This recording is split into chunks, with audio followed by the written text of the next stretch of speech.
The Gospel of our Lord Jesus Christ, commencing to read from the Gospel of Matthew, chapter 27, commencing at verse 11. Meanwhile, Jesus stood before the governor, and the governor asked him, "Are you the King of the Jews?" "You have said so," Jesus replied. When he was accused by the chief priests and the elders, he gave no answer.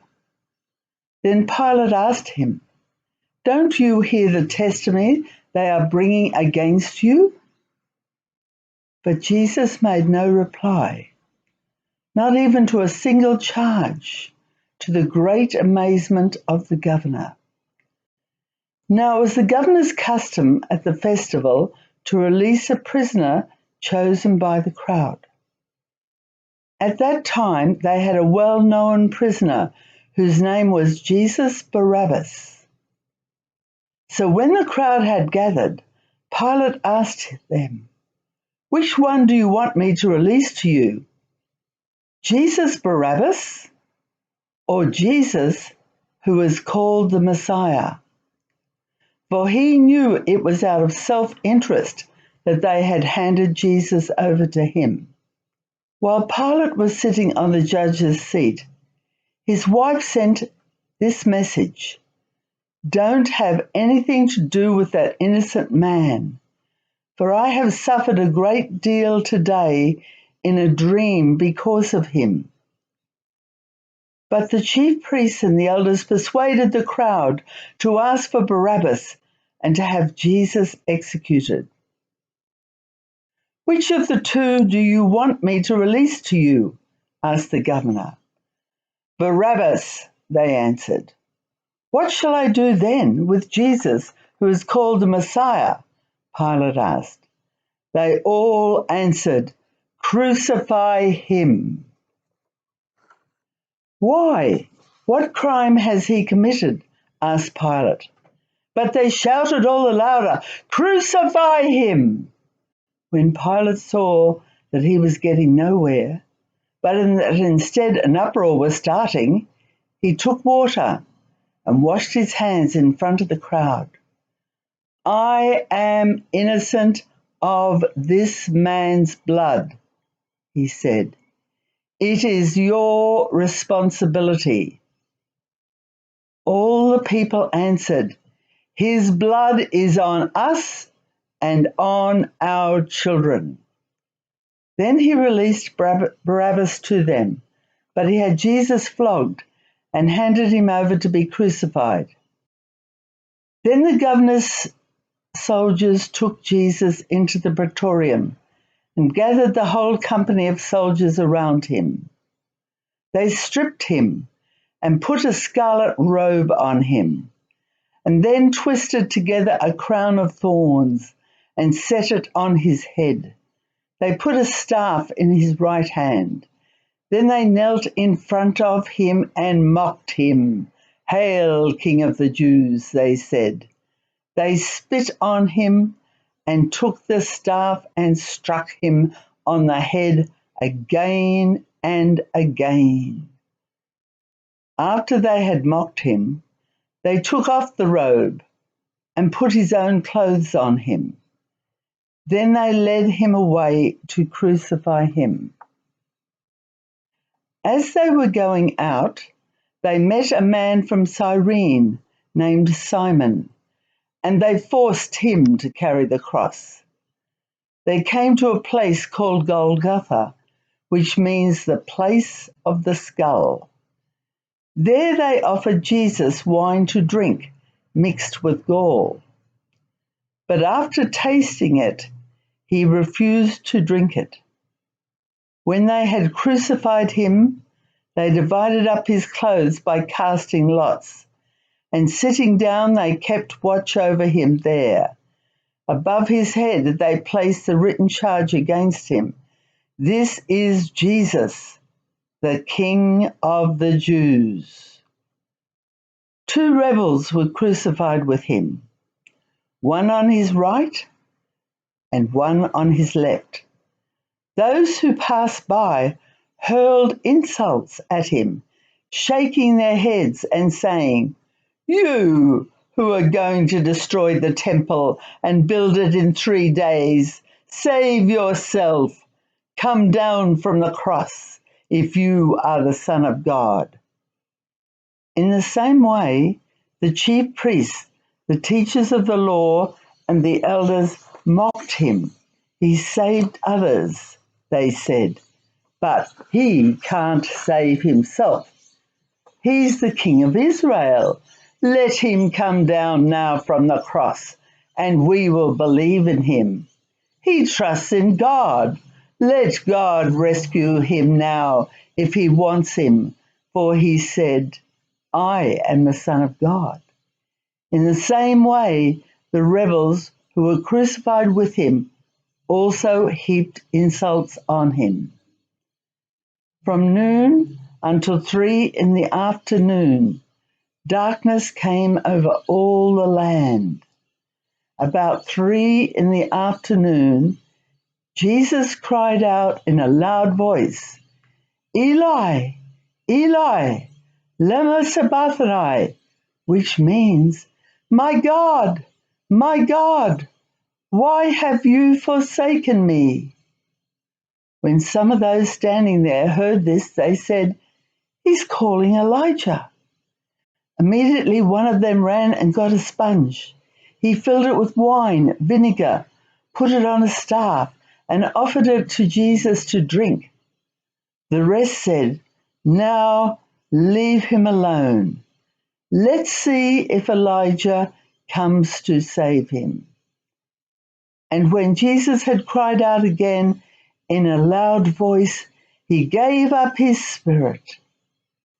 At that moment, the curtain of the temple was torn in two from top to bottom. The earth shook, the rocks split, and the tombs broke open. The bodies of many holy people who had died were raised to life. They came out of the tombs after Jesus' resurrection and went into the holy city and appeared to many people. When the centurion and those with him who were guarding Jesus saw the earthquake and all that had happened, they were terrified and exclaimed, "Surely he was the Son of God." This is the gospel of our Lord. The appearance of things depends upon the way we look at them. Sometimes our mental attitude towards something is responsible for how we see it. Often two or more people can look at the same thing and each one sees something quite different from the other. People will see the same thing, but they'll have very different stories to tell and will be affected differently. This is not because their eyes see different things, but because their mindset affects the interpretation of what they see. In Matthew 27, we have two ways of seeing the trial and death of Jesus. The kangaroo court has been held. The mock trial concluded that Jesus was to face the death penalty for blasphemy, the crime of speaking falsely against God. But the Jewish leadership didn't have the authority to execute Jesus. All they had was political push with those that did have the authority, so they used them. Now this was to fulfill Matthew 16:21. From that time on, Jesus began to explain to his disciples that he must go to Jerusalem and suffer many things at the hands of the elders, the chief priests, and the teachers of the law, and that he must be killed and on the third day raised to life. That is the idea behind the trial and death of Jesus. Two ways of looking at it. One way of looking at it is from the historical view. Politics, corruption, injustice, all the usual things. The other way of looking at these events is through fulfilment. Look back just one chapter to see this duality in force. The Last Supper fulfills the Passover for the final time. Matthew 26:28. Jesus says, "This is my blood of the covenant, which is poured out for many for the forgiveness of sins." Covenant is promise that is to be fulfilled by both parties. From Exodus 12, God's people remembered the Passover as a meal of reflection, of deliverance from slavery. In Jesus' last meal, he showed it was about deliverance from sin, a deliverance that he would gain by his death, fulfilling God's promise to his people to free them. Again, Jesus' arrest in Matthew 26, 54 to 56. He said, "This has all taken place that the writings of the prophet may be fulfilled." And then all the disciples deserted him and fled. Fulfilling Zechariah 13:7. "Awake, sword, against my shepherd, against the man who is close to me, declares the Lord Almighty. Strike the shepherd, and the sheep will be scattered." The whole Judas saga, resulting in his name being infamous for betrayal, fulfilling Psalm 41:9. "Even my close friend, someone I trusted, one who shared my bread, has turned against me." And the leadership not giving a toss about Judas. Matthew 27:4. He says to them, "I have sinned, for I have betrayed innocent blood." "What is that to us?" they replied. "That's your responsibility." And Judas betraying Jesus for money in Matthew 27:9. Then what was spoken by Jeremiah the prophet was fulfilled. They took the 30 pieces of silver, the price set on him by the people of Israel. Then Judas' suicide for his betrayal of God. The blood money he took purchased a cemetery called the Potter's Field. All these Judas things culminated in the fulfilling of Jeremiah 19, 1 to 13, where the people betrayed God. This is what the Lord Almighty says: "I will smash this nation and this city just as the potter's jar is smashed and cannot be repaired. They will bury the dead there until there is no more room." There are two ways of looking at all these events. History. It's a mindset that begins with humans at the centre of the universe. All of its thinking starts with the assumption that humanity is central and supremely important and has basic rights and basic needs and expectations. This mind moves out from a view of self as the measure of all things. This is the mindset we're born with. It's so much a part of us that we hardly even know it's there. We just take it for granted until it collides with another mindset, the mindset of God's fulfilment. Fulfilment is a mindset that starts with the assumption that God is the centre of reality. And fulfilling thinking starts with the assumption that God has basic rights as the creator of all things.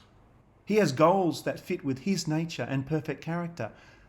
Then the fulfilment mindset moves out from this centre and interprets the world with God and his rights and goals as the measure of all things.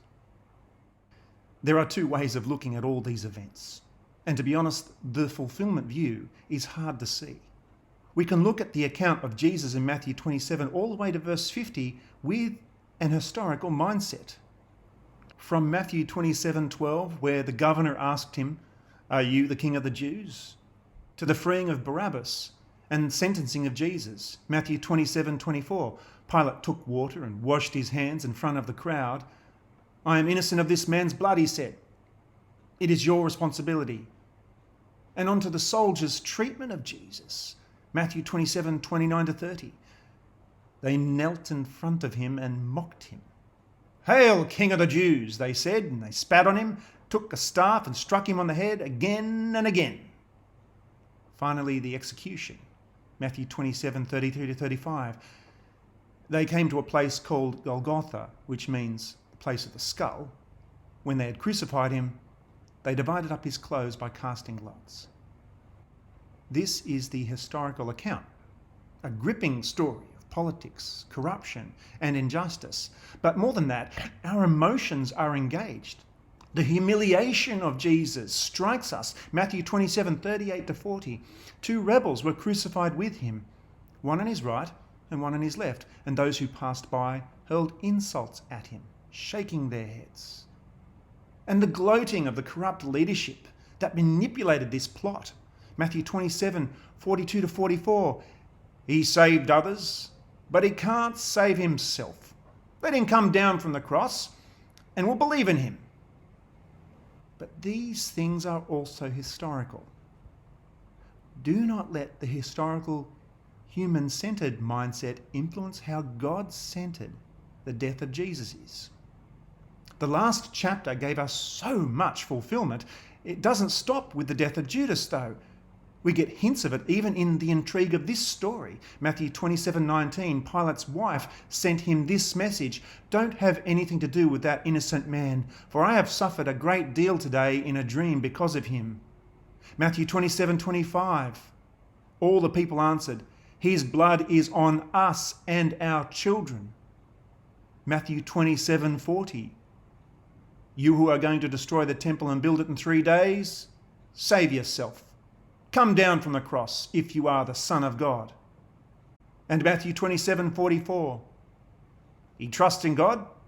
Let God rescue him now if he wants him, for he said, 'I am the Son of God.'" And we start to get that more is happening here than history with the events themselves. Matthew 27:45, "From noon until 3 in the afternoon, darkness came over all the land." But it is from this point on that the historical view takes a back seat. Matthew 27:50, "And when Jesus had cried out again in a loud voice, he gave up his spirit." From here on, we realise there is another view at play. Matthew 27:51 to 53. At that moment, the curtain of the temple was torn in two from top to bottom. The earth shook, the rocks split, and the tombs broke open. The bodies of many holy people who had died were raised to life. They came out of the tombs after Jesus' resurrection and went into the holy city and appeared to many people. After Jesus' death, the view changes. If we hold on to the historical understanding of events, we will miss the point. Something big is happening. A curtain tears from top to bottom at the point of Jesus' death. This comes before the earthquake. The immediate cause of these seems to be the death of a person. I would say it's impossible for the thoughtful Christian not to place this brief and cryptic tearing into the bigger picture of fulfilment. But here things get interesting because, as it turns out, fulfilment needs history. The curtain's place in the history of Israel and how it plays out in the New Testament books like Hebrews and Revelation, it is where the first Christian writers explain what the cross achieved. Because of history, the tearing of the curtain was an event of great fulfilment. Combine the history and fulfilment together, and what you get is the truth of Jesus' betrayal, arrest, trial, conviction, and execution. Neither the curtain nor the tearing of the curtain makes any sense unless we see that we have no right to come into the presence of a holy God. After their calamitous rebellion, Adam and Eve are expelled from the garden in Genesis 3. When rescued Israelites construct their golden calf in the desert, God not only sends judgment, but threatens not to be among them in Exodus 32 to 33. In history and fulfilment alike, the biblical writers drive home this truth. Sin separates us from our transcendentally holy God. We do not have the right of access to the most holy. That reality was symbolized in the construction of the tabernacle and later the temple. 1/3 of the structure, called the most holy place, had the dimensions of a cube. It was separated from the rest of the building by a heavy curtain. Here God embodies himself in glory. Only the high priest could enter, and only once a year, bearing the blood of the proper sacrifices offered up for his own sins and for the sins of the people. All others were excluded under the pain of death. And this whole thing is about God. The tearing of the curtain at the moment of Jesus' death symbolizes that Jesus' death has gained access for sinners into the very presence of God. He is our great high priest. He is our atoning sacrifice. Nor does he have to slip into the most holy place every year, once a year. He dies once for all and satisfies the holy demand of God so that in principle the curtain can come down. The one in charge of the execution of Jesus seems to realise some of this at the end. Matthew 27:54.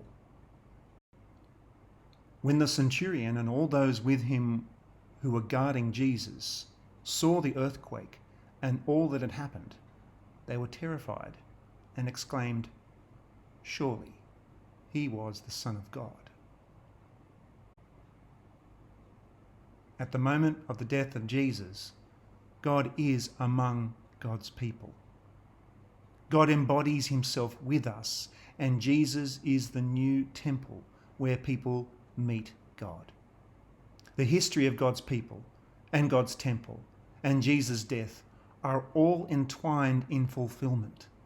The fulfilment of God's promise to free his people from death and judgment. We do need history, a view from ourselves, but not at the expense of fulfilment. So I say, test yourself. What is your mindset? Do you begin with God and his rights and goals? Or do you begin with yourself and your rights and wishes? Your view will affect the appearance of things. Two people can look at the death of Jesus and each one sees something quite different from the other. When you look at the cross, why does it make you love God? Is it because you think your value is worth Jesus' death? Or is it because God's righteousness is being fulfilled? Does your love appear because you are the centre of what's happening? Or is it God at the centre of what is happening? Look at the cross of Christ. What do you see? I pray that you will see God's love for you, not because he makes you the centre of his history, but because he shows through Jesus' death, he is the centre of all righteousness and glory for you to love. Jesus died first for God, to repair the injury we have done to the glory of God. And because of that, he died for us. He died so that we might love God forever. The appearance of Jesus' death depends upon the way we look at it. It was fulfilling God's plan for his glory and for you to be historically saved, to love him. That is our view of the cross.